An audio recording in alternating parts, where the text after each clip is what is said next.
আন্তর্জাতিক ইসলামী বিশ্ববিদ্যালয় চট্টগ্রাম ট্রাস্ট পরিচালিত আইআইইউসি টাওয়ার থেকে প্রায় 12 কোটি 80 লাখ টাকা আত্মসাতের অভিযোগে 16 জনের বিরুদ্ধে মামলা করেছে দুর্নীতি দমন কমিশন দুদক।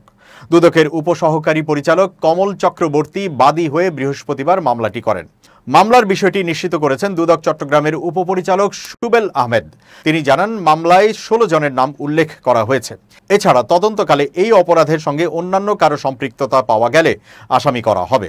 মামলায় প্রধান আসামি করা হয়েছে আওয়ামী লীগের মনোনীত সাবেক সংসদ সদস্য ও আন্তর্জাতিক ইসলামী বিশ্ববিদ্যালয় চট্টগ্রাম আইআইইউসি বোর্ড অব ট্রাস্টিজের সাবেক chairman professor doctor Abu Reza Mohammad Nizamuddin নদভীকে।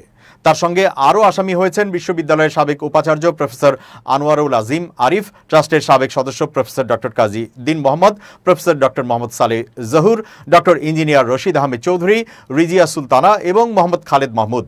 দুদকের এজাহারে বলা হয়েছে, 2021 সালের 6 মার্চ থেকে 2024 সালের 31 জুলাই পর্যন্ত সময়ের মধ্যে আসামিরা পরস্পর যোগসাজশে ট্রাস্টের 12 কোটি 79 লাখ 41,556 টাকা আত্মসাৎ করেন।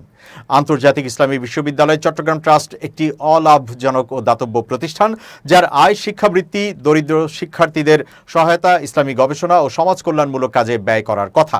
কিন্তু আসামিরা ট্রাস্ট আইন ও বিধি উপেক্ষা করে ওই অর্থ নিজেদের স্বার্থে ব্যবহার করেছেন বলে অভিযোগে উল্লেখ রয়েছে।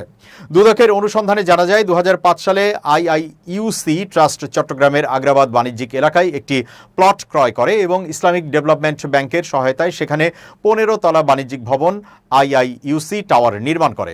2011 সালের অক্টোবর থেকে ভবনটির বাণিজ্যিক কার্যক্রম শুরু হয়।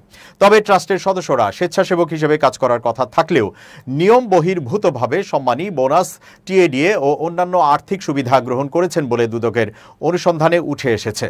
দুদক জানায়, ট্রাস্টের নামে প্রাপ্ত আয় সমাজ কল্যাণমূলক কাজে ব্যয়ের কথা থাকলেও আসামিরা তা নিয়ম বহির্ভূতভাবে আত্মসাৎ করেছেন। পর্যাপ্ত প্রমাণ পাওয়ার পরই মামলা দায়ের করা হয়েছে। আইন অনুযায়ী যথাযথ ব্যবস্থা নেওয়া হবে।